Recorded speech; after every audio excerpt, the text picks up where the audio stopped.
What's up guys? Welcome to AnimeKouhai, an extension of Anime Senpai PH channel. All pieces of information are derived from the light novel. In today's video, we will continue to discuss Chapter 5, Volume 7 of the light novel, entitled Holy and Demonic Collide. This video is the second part of Chapter 5 in our Tensura spoiler video series. If you haven't watched the previous episodes, feel free to check out the links in the description below.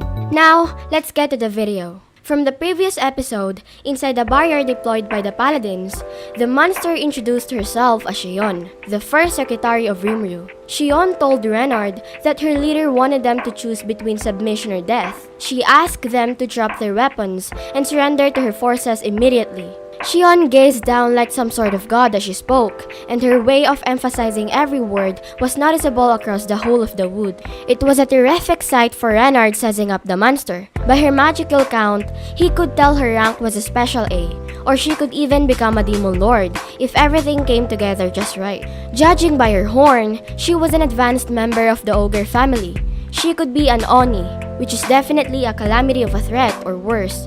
Renard knew at least one Oni of the past, who held a force that was divine in nature. They were considered less monsters and more level gods. Renard was just right to have his team treat her with extreme caution. Shion told them she was sorry to disappoint them, but she was no god. She was an Oni, and something told her that they thought she was a lot nicer than she really was. Niceness is something nobody facing Shion would accuse her of right now. It was really just Shion's way of warning them. Renard replied it did not matter to them whether she was an Oni or not. Whether she was divine or not, she was nothing but an evil monster in their eyes. The only god in their dictionary, he said, was the one god Luminous. This was the core doctrine of the Holy Empire of Lobelius, and it was not to be defied. They would never recognize another god. Whether they declare themselves to be gods or not, they must be destroyed. And this one was just a monster. It was this faith that made Renard respond the way he did. But Shion retorted she didn't care about their god and they had their choice. She asked them once again to choose between submission or death. Renard was so angered that he ordered his paladins to launch a Holy Cannon Barrage. Holy Cannon Barrage is one of the few offensive spells in the Holy Magic family. It works on the magical level by hiding the particles, to deprive monsters of the very essence that form their bodies. On a human target, with its force, Holy Cannon Barrage would only knock them unconscious, but on a monster, it would wipe out their very existence.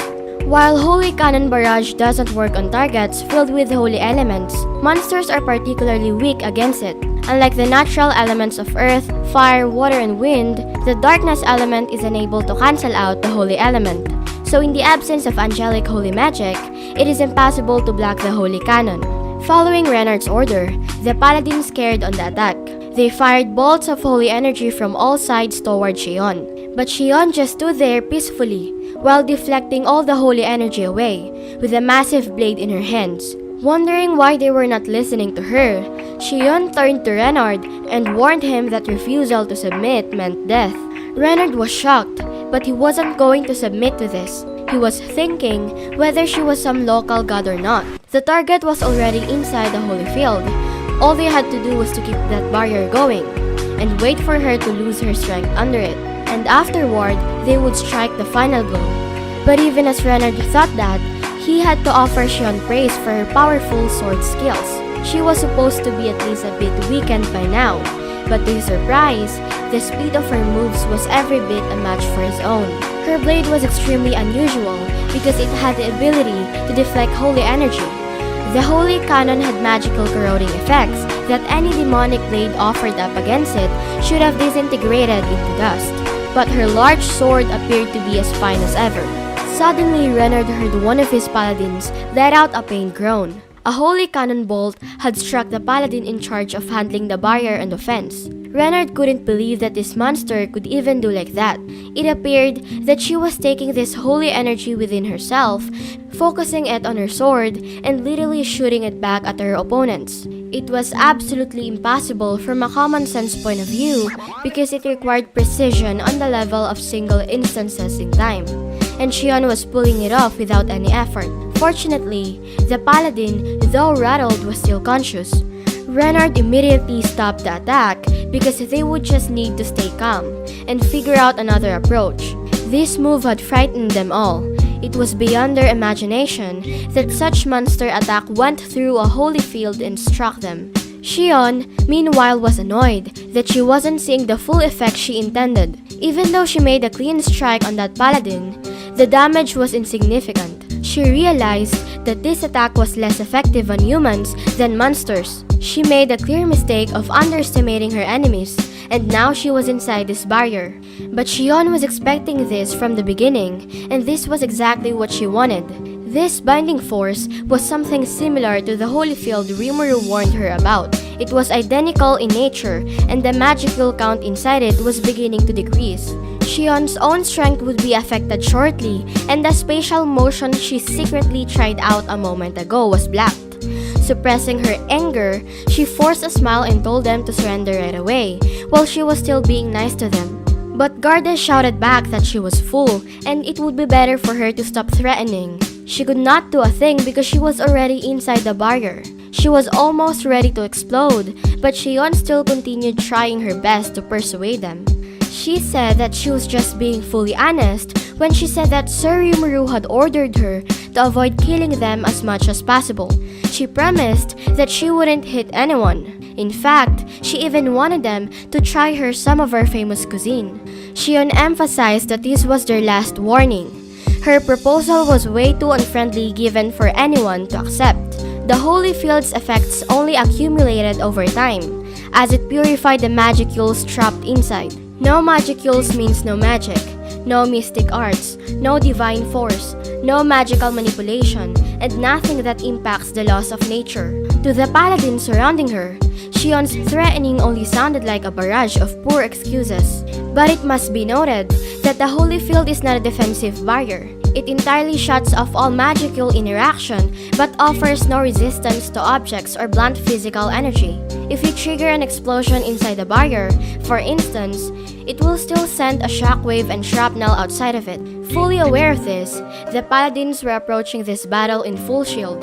Renard replied that paladins did not negotiate with monsters and there was no need to discuss matters with her further. That was enough to stretch Shion's patience over the limit. She told them then to have it their way and prepare to be subdued with a maximum of terror.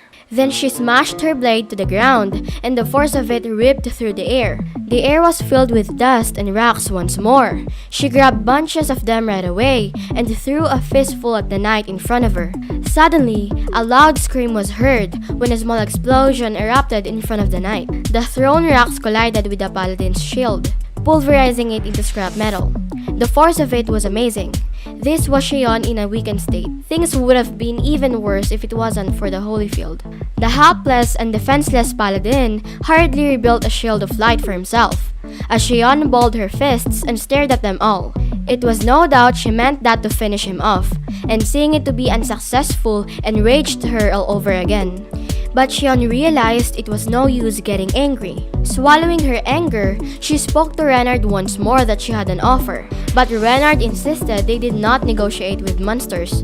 Shion said she had to show how much powerful she was than they were.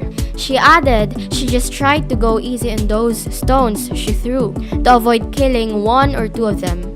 One paladin said that was a bluff, and nobody should listen to her, because that was just a monster tactic meant to throw them into confusion.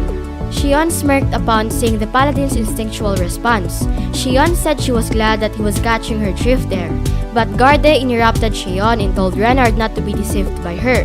Renard could let her sweet words enter his ears though, Garde added. Garde suddenly felt something intensely hot around his right ear, followed by the sound of the air being ripped apart behind it. The impact ruptured his eardrum. Renard was shocked to find a large tree behind Garde turn away from its roots, sending splinters flying as the tree suddenly fell to the ground. It made him forget how to speak for an instant. The blood was dripping from Garde's ear, and he realized what had just happened. Shion had tossed another stone, and the fist-sized stone she selected had brushed past Garde's head at supersonic speed before smashing into the tree. She had not missed her target, of course, because that ear was his target and Shion nailed it. Shion told Garde that he didn't even need his ear because he didn't bother using it. She added he better shut up and it was time for them to listen. That's it for this video, guys. If you haven't subscribed yet, please subscribe and click the bell notification icon so you will never miss the upcoming continuation of Tensura spoiler video series. Thank you for always watching my videos and supporting my channel. Shout out to the top 10 commenters on my previous video. Shout out to Bong Commander, John Lester, Peanut, Monique Mosquito, Pinchin, Gemelon, Jamie Ira, Job Jididia Viduya, Joji Ray, and last but not the least, shout out to Jericho. I'll see you guys in the next video.